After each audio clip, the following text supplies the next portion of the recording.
Good morning, students. Today we are going to solve some practical problems on maxima and minima.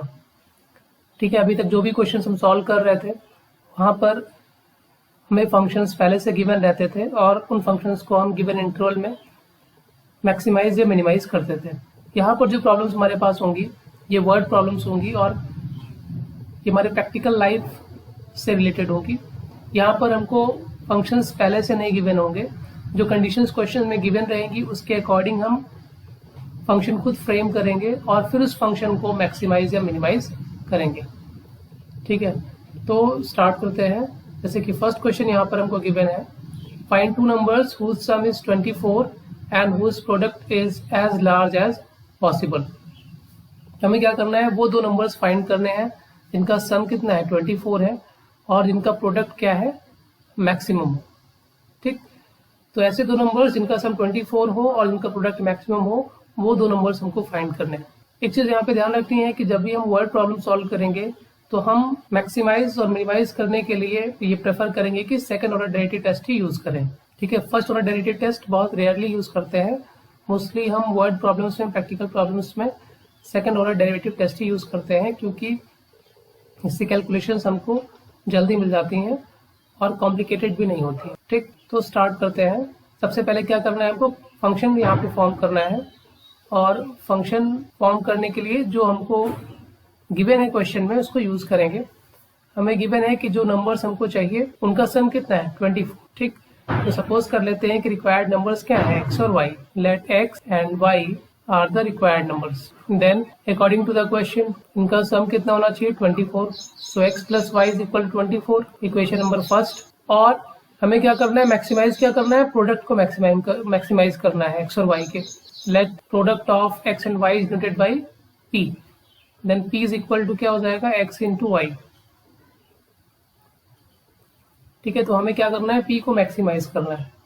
But यहाँ पे जो function है हमारे पास p, इसमें दो वेरिएबल्स हैं x और y, जबकि सेकेंड ऑर्डर डेरिवेटिव टेस्ट में जो हम फंक्शंस यूज करते थे वहां पर जो फंक्शन होता था वो सिर्फ एक ही वेरिएबल का फंक्शन होता था।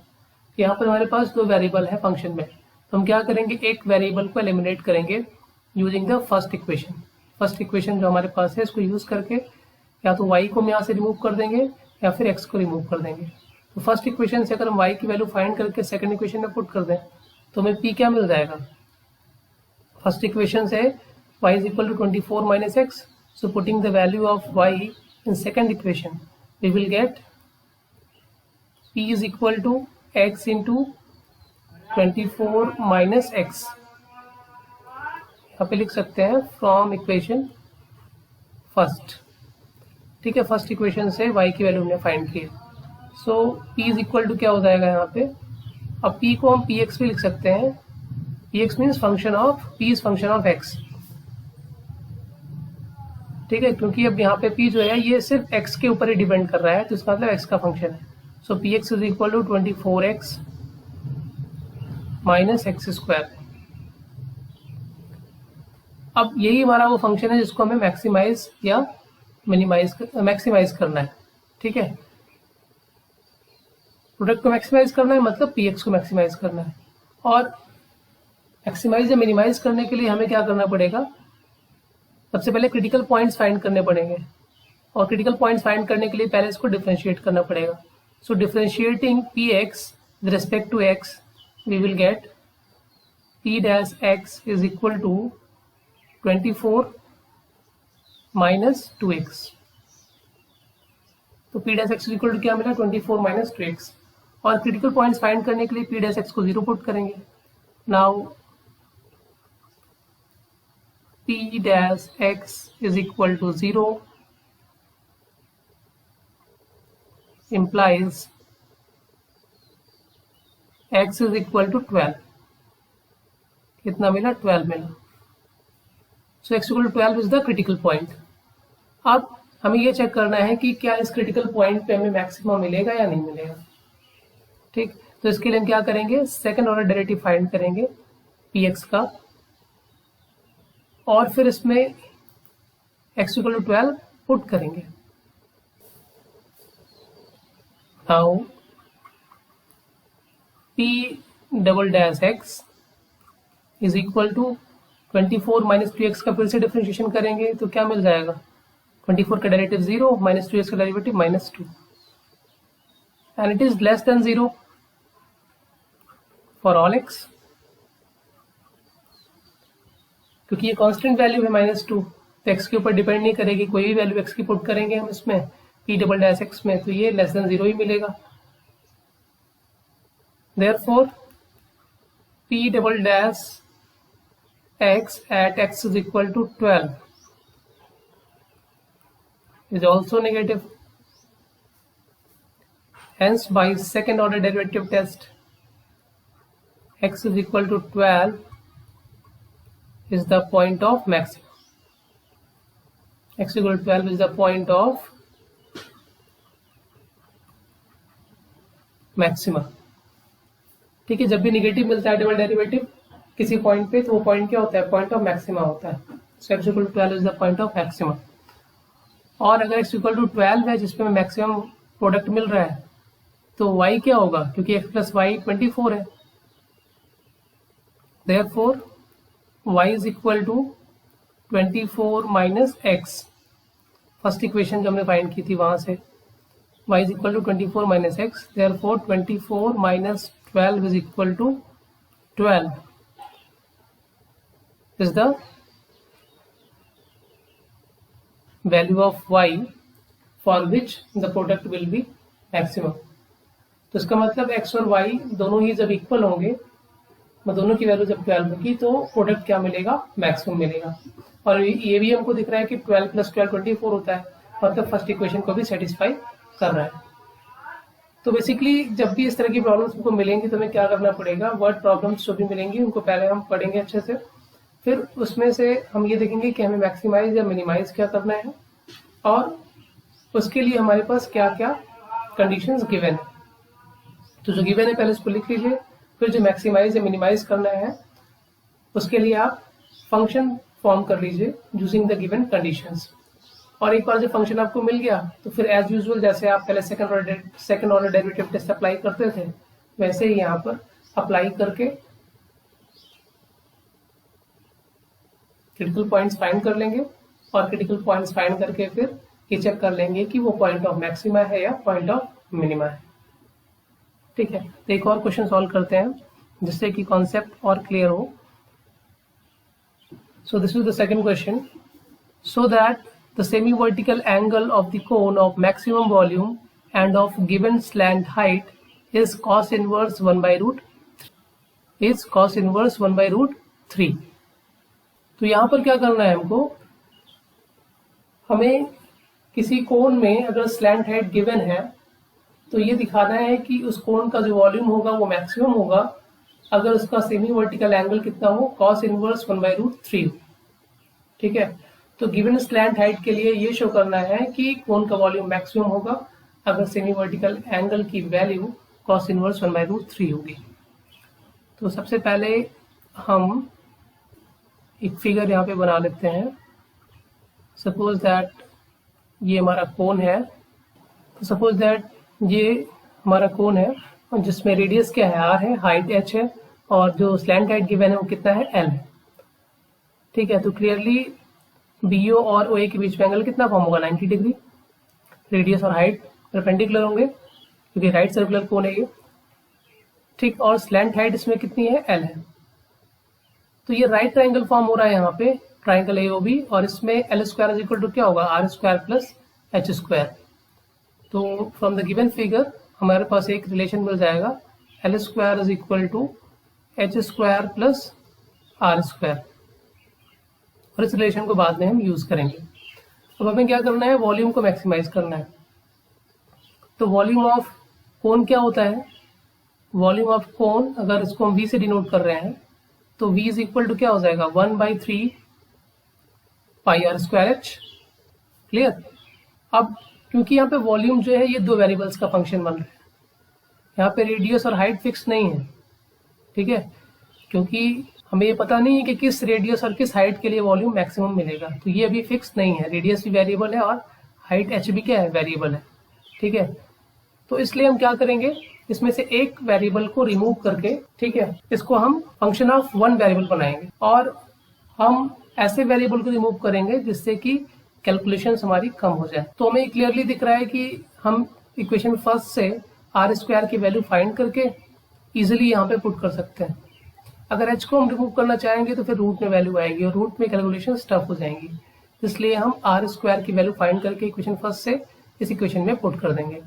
सो from equation first R square is equal to L square minus H square और लाकर यहाँ पे इसको पुट कर देंगे।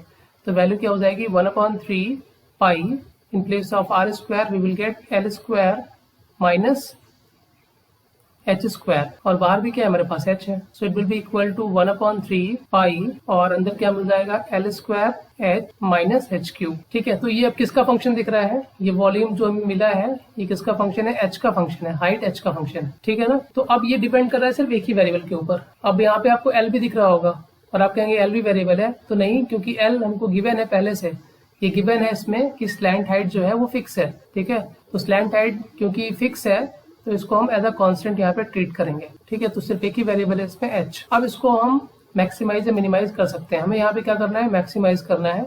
तो हम सबसे पहले इसमें क्रिटिकल पॉइंट्स फाइंड कर लेंगे इस फंक्शन को डिफरेंशिएट करके और फिर चेक करेंगे कि किस पे हमें मैक्सिमम मिल रहा है। तो ये फंक्शन किसका, एच का फंक्शन है। So differentiating this function with respect to H we will get p dash h is equal to 1/3 pi L square minus 3h square. L square H का डिफरेंशिएट करेंगे तो एल स्क्वायर मिलेगा और H cube का derivative 3h square. Now for critical points क्या करेंगे, v dash h 0 put कर देंगे। तो 0 पुट करने से क्या मिलेगी वैल्यू हमको, π/3 तो 0 हो नहीं सकता, it means L square minus 3h square is equal to 0 and this implies variable h की जो वैल्यू मिलेगी यहाँ से h स्क्वायर कितना मिलेगा हमको, L square upon 3। So this implies h is equal to l/√3।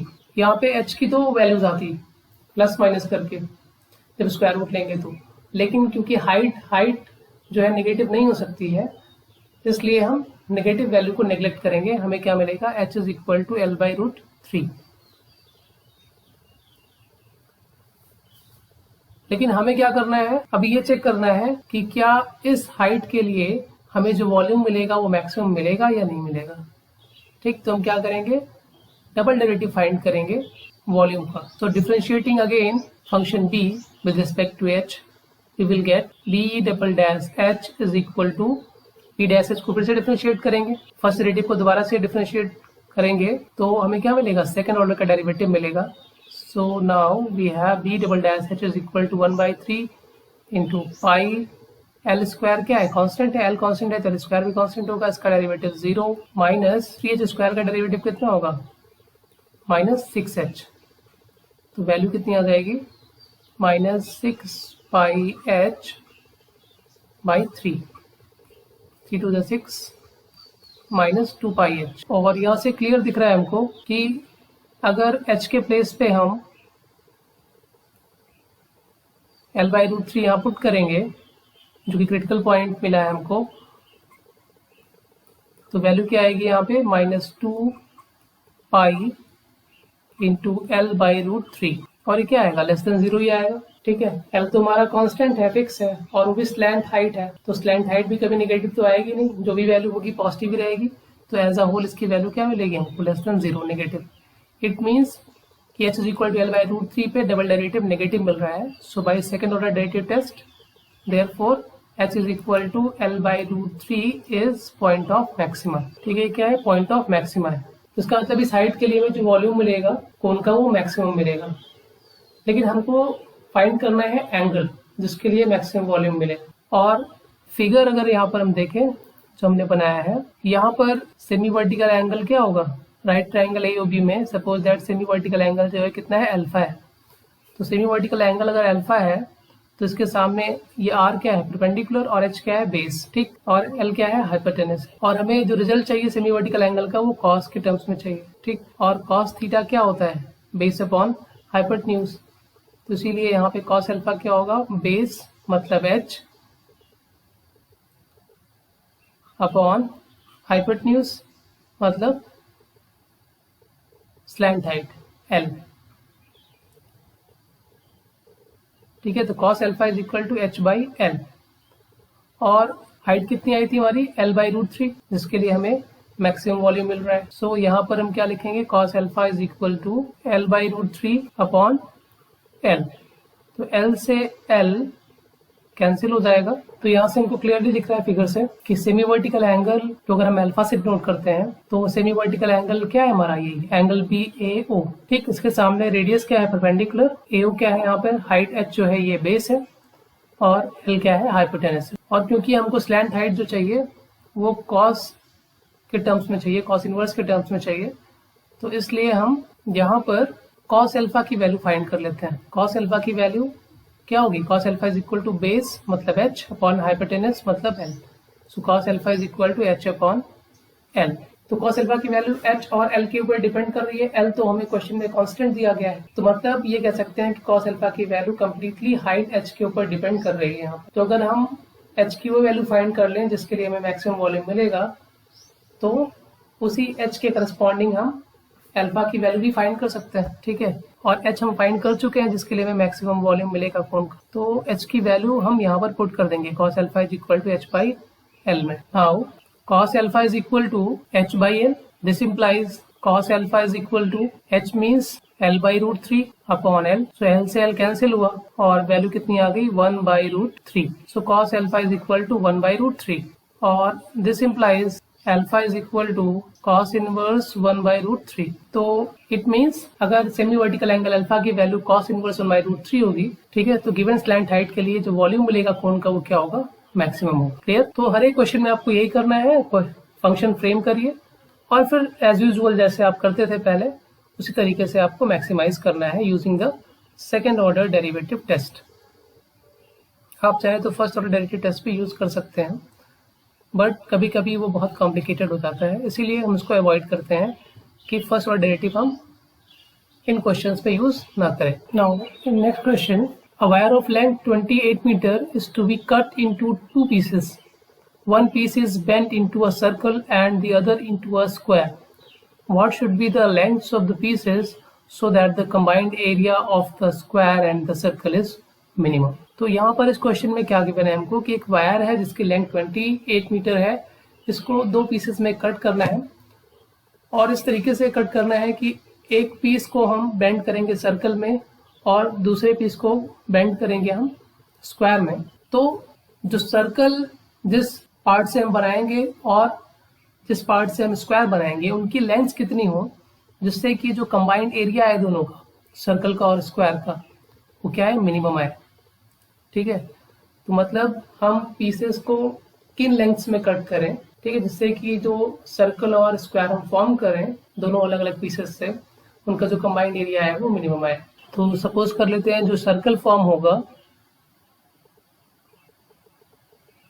उसका रेडियस कितना है, r है, और जो स्क्वायर फॉर्म करेंगे हम सेकेंड पीस से उसकी साइड की लेंथ कितनी है, स्मॉल a है। तो इनका जो कंबाइंड एरिया आएगा वो कितना आएगा, a is equal to area of circle is pi r square plus area of square is a square.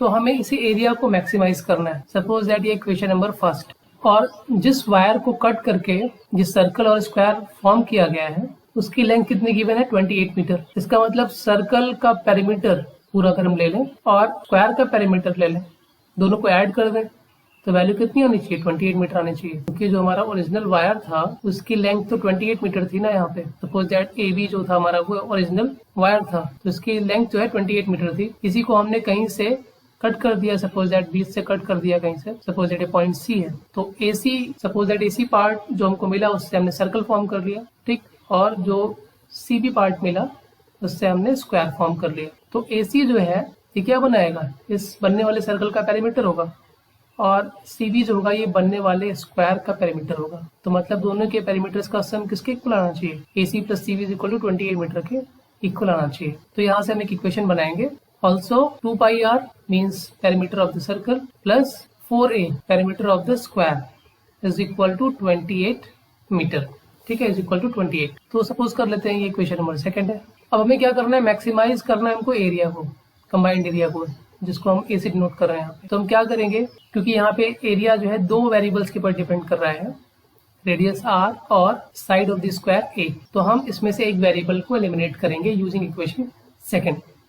जिससे कि कैलकुलेशन हमारी इजी हो। तो यहाँ पर हम a को ही रिमूव कर देते हैं, ठीक है। a की वैल्यू इक्वेशन सेकंड से कितनी मिलेगी हमको? Equation second implies a is equal to 28 minus 2 pi r upon 4, ठीक है। Putting this value of a in equation number first, we will get a is equal to pi r square plus 28 minus 2 pi r upon 4 का whole square. अब यहाँ पर दिख रहा है कि a जो है कम्प्लीटली वेरिएबल r के ऊपर डिपेंड कर रहा है, मतलब रेडियस के ऊपर डिपेंड कर रहा है। So now a is the function of r, ठीक है। अब ये एक वेरिएबल का फंक्शन हो गया। अब इसको हम डिफरेंशिएट कर सकते हैं विद रिस्पेक्ट टू r, तो डिफरेंशिएट करके हम क्रिटिकल पॉइंट्स फाइंड कर लेंगे, ठीक है। So differentiating a with respect to r, we will get dA by dr is equal to 2 pi r plus ये 4 का स्क्वायर 16 हो जाएगा, इसको हम सेपरेट कर लेते हैं ब्रैकेट के बाहर। Now differentiating 28 minus 2 pi r का whole square with respect to r, we will get 2 into 28 minus 2 pi r into chain rule apply होगा यहाँ पे। फिर 28 माइनस 2 पाई आर को डिफरेंशिएट करेंगे r के रिस्पेक्ट में, तो 28 का डिफरेंशिएशन 0 माइनस 2 पाई आर का डिफरेंशिएशन r के रिस्पेक्ट में माइनस 2 पाई, तो यहाँ पर 2 इंटू 2 4, 4 जा 16, ये कैंसिल हो जाएगा। तो वैल्यू कितनी आ जाएगी? 2 पाई आर प्लस ये कैंसिल हो जाएगा, 4 7 जा 28, और ये माइनस पाई इधर से मल्टीप्लाई होगा, तो वैल्यू क्या मिल जाएगी? माइनस 7 पाई, और ये minus minus plus pi into pi, pi square into r upon 2। और यहीं पे हम सेकेंड डेरिवेटिव भी फाइंड कर लेते हैं। Again differentiating dA by dr with respect to r, we will get d2a by dr square. तो 2 पाई r का डेरिवेटिव फिर से करेंगे तो 2 पाई आ जाएगा, 7 पाई का डेरिवेटिव फिर से करेंगे 0, और पाई स्क्वायर r अपॉन 2 का डेरिवेटिव फिर से करेंगे तो पाई स्क्वायर बाय अपॉन 2। और ये दिख रहा है क्लियर, क्योंकि पाई तो पॉजिटिव है, पाई स्क्वायर भी पॉजिटिव होगा, टोटल इसकी वैल्यू क्या आएगी? ग्रेटर देन 0, ठीक है। For any value of r, d2a upon dr square की वैल्यू क्या आएगी? पॉजिटिव आएगी, मतलब सेकंड ऑर्डर डेरिवेटिव हमेशा पॉजिटिव रहेगा। तो पहले हमें क्या करना है? क्रिटिकल पॉइंट फाइंड करना है, और फिर क्रिटिकल पॉइंट जो भी आएगा उसको हम इसमें रखेंगे तो पॉजिटिव वैल्यू मिलेगी, मतलब जो भी क्रिटिकल पॉइंट आएगा उस पे हमें मिनिमा ही मिलेगा, ठीक। तो वही हमारा क्या हो जाएगा? Point of minima.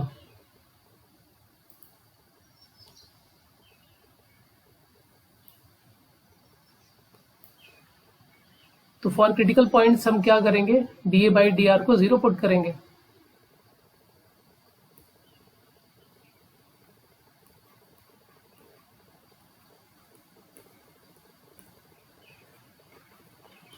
for critical points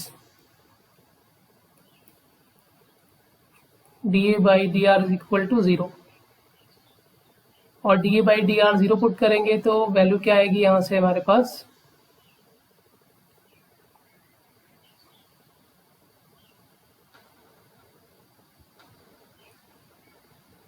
we will get 2 pi r minus 7 pi plus pi square r by 2 is equal to 0.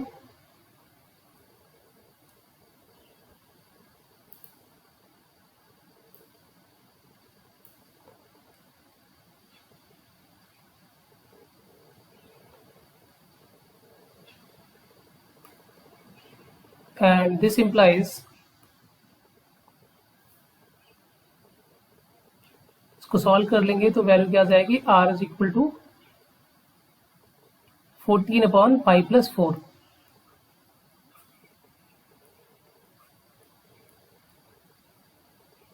ठीक है।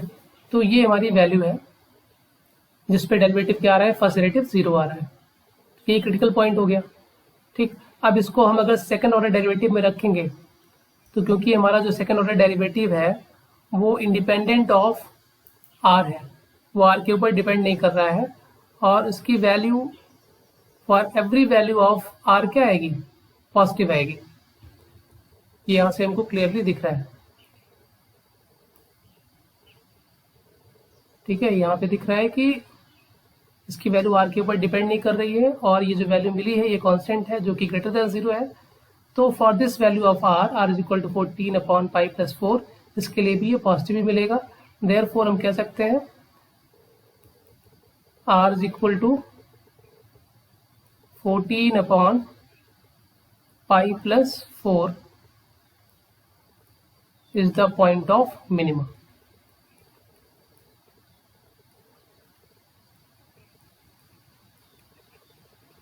By second order derivative test. Second order derivative test में क्या होता था, अगर सेकंड ऑर्डर का derivative अगर positive आता था तो हमें पॉइंट ऑफ मिनिमा मिलता था।